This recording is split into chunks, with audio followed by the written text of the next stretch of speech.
I think a lot of you have seen this claim. Sugar is 8 times more addictive than cocaine. That's a pretty crazy statement, but at first glance it makes sense. We consume an unbelievably unhealthy amount of sugar, and our health has paid the price for it. Sugar companies have been funding research studies to move the blame on other things, most famously fat, to make sure that we keep consuming their products, but the end result has been an overall decline in the health of the people around the world. We know how bad sugar is for us, so it has to be addictive, like nicotine or cocaine or some other drug. But how exactly did they get that number? Specifically 8 times? How do you measure addiction? Is it like the Schmidt-Sting pain index, where one dude subjected himself to getting stung by a ton of insects and then wrote down the results? Did some dude just take all the drugs to see which ones he got addicted to more? This is my journey in finding out where this statistic came from and if it was true, because this ended up being way more complicated than I thought it would be. I needed to first see where this claim came from. Did it come from a scientist, a nutritionist, a health coach, some dipshit on the internet who just said it one day just 'cause? So, I went through some of the papers on this topic and quickly came across a review that looked over the literature on sugar addiction and found little evidence to support sugar addiction in humans. That's odd. There aren't any conflicts of interest either. Then there's another study showing that there is evidence of sugar dependence in rats under certain conditions. Then another review looked into the issues of many studies that involve using sugar and cocaine to determine the addictive levels of sugar. You see, in most studies, you'll have a rat pick between either sugar and some addictive substance, usually cocaine, to determine how addictive sugar is. They can't pick both substances, it's one or the other.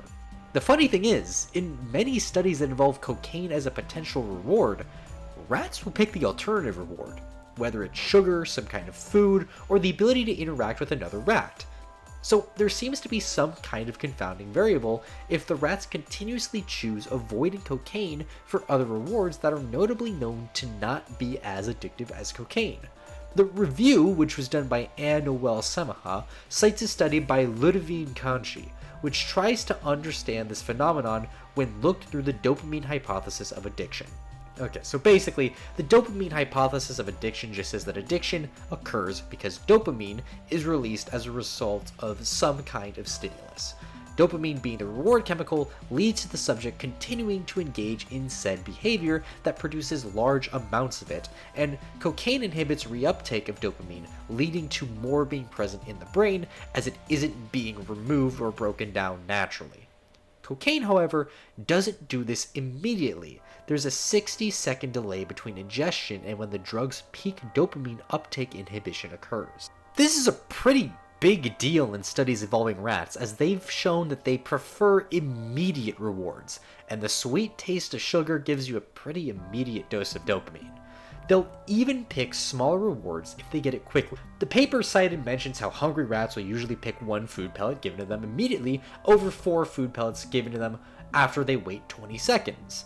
The paper further showed this by giving the rats sugar or cocaine, but delaying both rewards for the rats by 60 seconds. This caused the majority of the rats to prefer cocaine as a reward to sweet water, indicating that the instant reward provided by sugar was the big deciding factor in them picking it over cocaine. So, does this mean that sugar isn't addictive? I've seen videos of people cutting out sugar for like a month, and over that course of time, they go through withdrawals, like serious impacts to their physical well-being. How could that not be the result of addiction? To answer that, we need to understand the difference between dependence and addiction. Anything can be addictive. Social media websites like Facebook are deliberately designed to be addictive. Video games can lead to severe addiction, and gambling even more so. Exercise addiction is something that is widely recognized as a thing, even if it's rarer, as an addiction has to be something that is all-consuming and negatively impacts day-to-day life. If we take a look back at the dopamine addiction hypothesis, we can see that it also applies to sugar, as it gives us dopamine as reinforcement to keep looking for sweet foods, since naturally sweet things like sugar give us energy and nutrients. This is why we like a lot of things that are high in sugar, like candy and ice cream, even if they're pretty nutrient poor. Nowadays, we eat so much sugar that quitting it completely will lead to a lack of dopamine that we usually get from it, leading to withdrawal symptoms. But a lot of us eat sugar and are still physically fit, meaning it isn't negatively impacting our day-to-day lives if we consume a normal amount of it. This does lead to an interesting question though, since sugar does negatively impact our health and can be seen as the direct cause for many people ending up in the hospital. Doesn't that meet the criteria for addiction? It can be tough to say, since the negative consequences aren't entirely debilitating for most people until later in life, and it doesn't really hit the all-consuming mark because it's so readily available and easy to consume. It's also difficult to study the effects of it on a large scale because sugar is in everything nowadays. There's so much added sugar in things like tomato sauce or just high fructose corn syrup in bread. This makes it so that in human studies, it's going to be very difficult for participants to avoid it when participating in a study. Now, this is great and all, great information, but I still wanted to find a study that gave me concrete evidence of sugar not only being more addictive than cocaine, but 8 times as much like the claim stated. And that's when I remembered a video by Adam Conover. Adam Conover made a video years ago called Low Fat Foods, or Making You Fatter, in which he talks about how the sugar industry is a big part of why Americans are now so obese and why fat-free foods are a scam. The video does kinda imply that fat doesn't lead to heart disease, which is a whole other can of worms, with some studies saying saturated fat is linked to it, others finding it difficult to find the causal relationship, others looking into the different kinds of saturated fats and the different effects they can have. Yada yada yada, moderation, just don't eat a ton of butter and fast food. Even if Adam isn't going that far, the author of one of his sources does assert that saturated fats have no effect on cardiovascular disease, so maybe I'm just conflating intent there, but frankly, I'm just happy that this claim is backed up by a source that let me easily find more info. What I'm really interested in, though, is the fact that Adam states in the video that we know that sugar is more addictive than cocaine. That's not the same claim that I'm trying to find, but it's pretty close, and Adam does cite his sources, which we can see in this clip. The sad truth is, Yudkin was right. We now know that sugar is linked to both heart disease and weight gain, and it's been found to be more addictive than cocaine. Right here we can see where Adam got his claim. Current Opinion in Clinical Nutrition and Metabolic Care 16.4.2013. Looking this up brings me to a study by Sergey H. Ahmed et al. So if we go to the full text, we see that many similar studies to the ones we've looked at before have been cited. But the conclusion to the paper says that more research is needed in humans to confirm if foods high in sugar are as addictive as drugs like cocaine. So even this paper relies on animal models and says that we need more research before reaching a conclusion. Alright, so good information still doesn't answer my question. Where did the statistic of sugar being 8 times more addictive than cocaine come from? So this time I was more specific in my searches, finding an article by ABC News that mentioned this exact statement, as well as a Time article written by Dr. Mark Hyman and Ron Gutman. The claim on the ABC article had no links to any studies. It had a link to a Huffington Post article about the foods you're most likely to get addicted to, but that's it. The Time article's hyperlink on this claim takes you to Dr. Hyman's personal website with a blog post which linked to an article in the American Journal of Clinical Nutrition, and the link is broken. Great. Why is it so hard to find the source of this one claim? Well, according to Hyman, the author of the study is David Ludwig, who worked with various colleagues at Harvard. Okay, that's something, but hold on. The summary also states here that the study is about foods that raise blood sugar more than table sugar, which is the thing I'm trying to find information about. Okay, let's try finding it anyways. I ended up finding the summary of the article by Ludwig through the Wayback Machine, which gave me the DOI I needed to find the article. While reading it, I learned something really interesting. There's no mention of sugar being 8 times more addictive than cocaine here. This study has nothing to do with cocaine. All that, and I don't find a single thing in the article telling me that they got the statistic that sugar is 8 times as addictive as cocaine. The Time article was citing Dr. Hyman's blog post that mentions that some animal studies show that sugar is 8 times as addictive as cocaine. Are you kidding me? Not only is this an animal study, which we've already discussed many times about how that can cause issues, it doesn't even cite the animal studies, meaning I'm in the same position as before. If you're a doctor and spreading this claim, could you at least give me a single article supporting it? This was supposed to be a quick internet search. Why do I even bother? I guess I can't trust the maker of a fad diet for anything. Another fun fact is that the Time article was published May 1st, 2024. I know it was published then and not edited at that date due to checking the Wayback Machine and not finding any screenshots of it before that date, as well as using other methods to check when a page was originally published.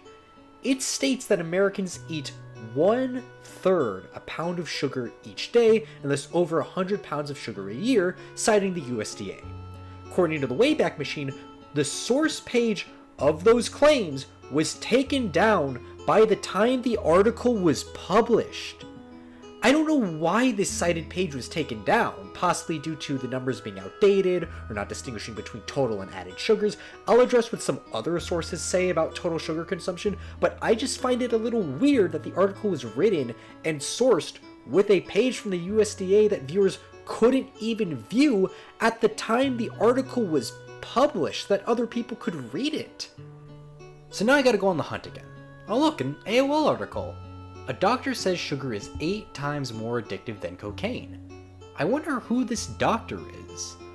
Mark f***ing Hyman.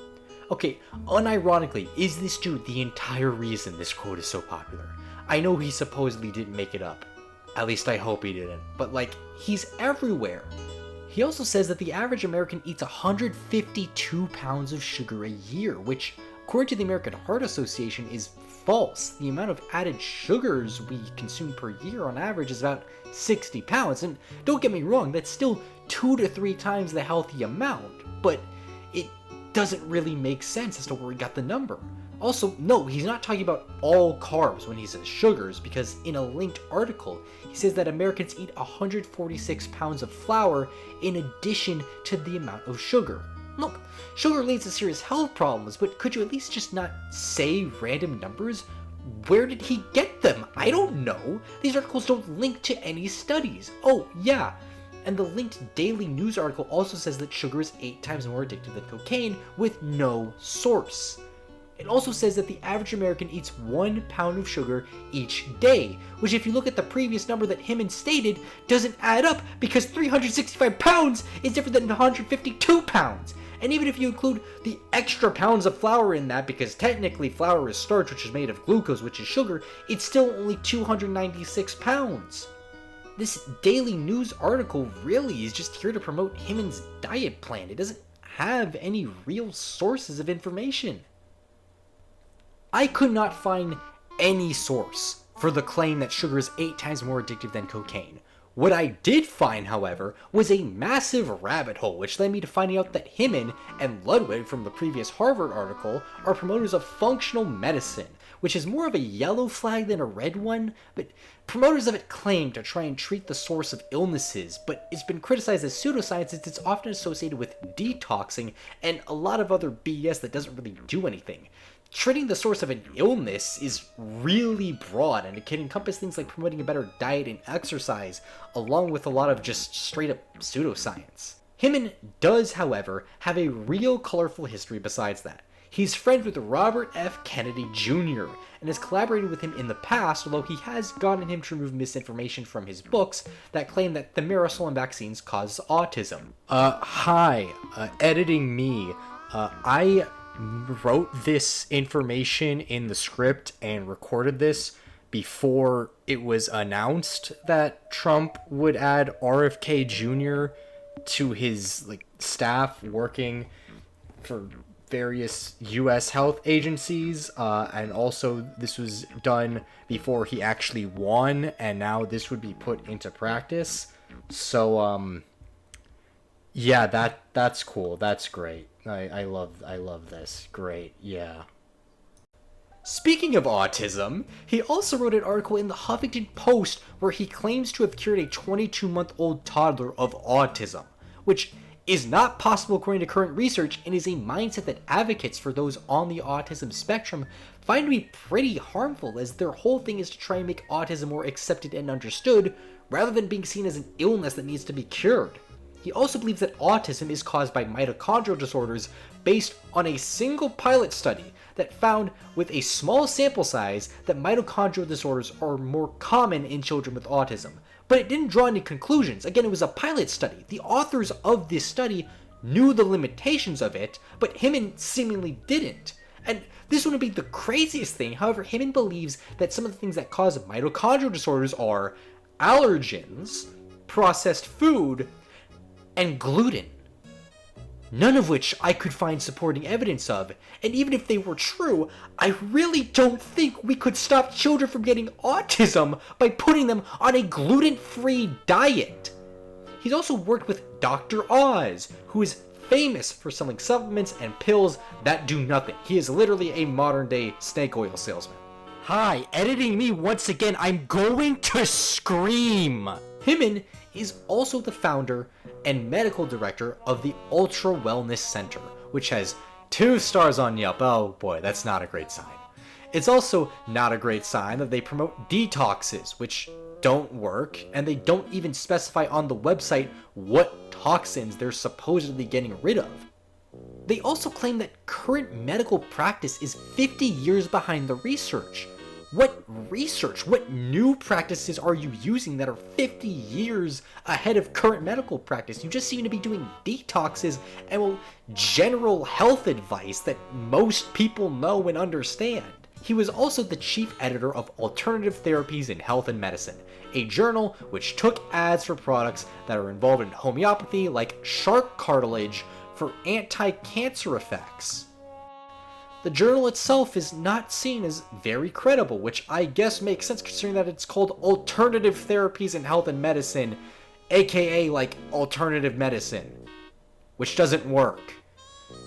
Hyman also seems to believe that inflammation is the cause of basically every chronic disease from Alzheimer's to diabetes. And while inflammation may play a part in many chronic diseases, we still don't have proven causal relationships for some of the diseases that he claims. It's also no coincidence that Hyman sells supplements that are supposed to treat things like vitamin deficiencies that he says cause inflammation problems, which kind of shows a conflict of interest here. Hyman isn't the devil. He's helped bring medical aid to Haiti in 2010 after the earthquake, and he's doing his part to combat misinformation about how low-fat diets are this end-all be-all ideal to live up to when it comes to losing weight. Even with his fad diet paganism, the basis of it is sound, but it does have shortfalls with certain nutrients, and most dietitians think it's really difficult to stick to, but it could be worse. The issue is, could be worse isn't a great standard to live up to. It's not the only problem. We're just uncritically passing around information without any kind of source, which is worrying because this type of thing both spreads misinformation and breeds distrust in public health. And it's even worse when you have an influential doctor who has been a health advisor to the Clintons, by the way, doing this. Most Americans don't read scientific studies, and why would they? There's so many studies with so much conflicting information due to different types of people, different conditions, different people funding the study. It is a nightmare, and most people don't really know about meta-studies, which can condense that information for them to give them a better picture. Instead, most people get health news from headlines on news articles and maybe actually read the news article. So it's not great that these sites make claims with no way to track down where they even get them from. So in the end, is sugar 8 times more addictive than cocaine? No. Is it more or at least as addictive as cocaine? Maybe. We don't have the evidence to say it is in humans, but we don't have evidence saying that it definitely isn't. Is sugar at least somewhat addictive? Probably, but I should not need to go through all of this to find out if a claim published on a news site is true. There's already so much misinformation out there, and we can't just have some of it pass because it's being published on a news site by a dude with a medical degree. There needs to be a higher standard for this. Thank you so much for watching. Please check out the sources I've been citing throughout the video in the description. This video would not be possible without the work of so many smart and talented people. Make sure to have a good day, and if it's not going well today, well, I hope you have a good tomorrow. Goodbye.